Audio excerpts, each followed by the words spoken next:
The shores of South Carolina's Defusky and St. Helena Islands were once a prison to the Gullah people, Africans who were brought to southern barrier islands and enslaved. When freedom came, they stayed on the land that brought pain and misery and turned it into milk and honey.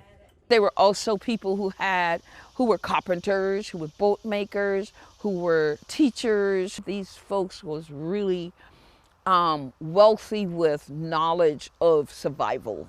Isolated by the sea, they kept their African traditions and created a thriving culture and community. My grandmother and my granddad lived here most of their lives, and this land was farmed. We had pecan trees, we had fruit trees. Defusky sixth-generation Gullah chef Sally Robinson says she inherited that resilience. If something looked impossible, wasn't.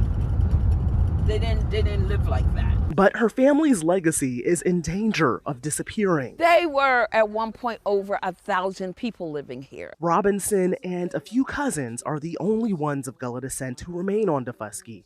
Generations have been driven out by development, lack of resources, and collapsing industries. Miles away on St. Helena Island, Gullah descendants clash over past and present.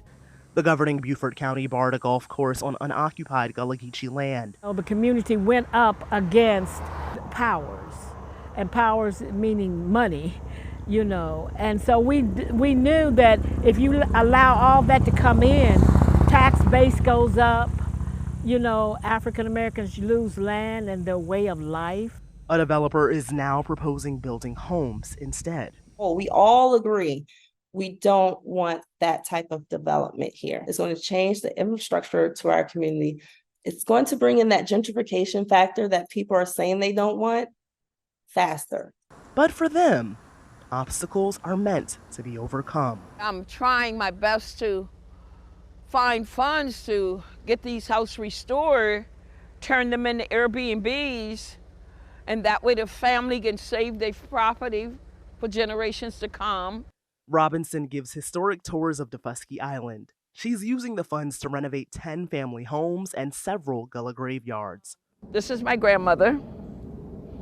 This is my mom. This is two of my cousins, his brother. And then that's their mom. Family, family, family. Gullah descendants embody the adage, if you don't know where you come from, you don't know where you're going. Her name was Sally Bentley. So that's what they named me after. They say they're preserving what's been passed down, a rich heritage of will. If it can be done, they made a way. On Defusky Island, Sharon Johnson, Associated Press. We all kind of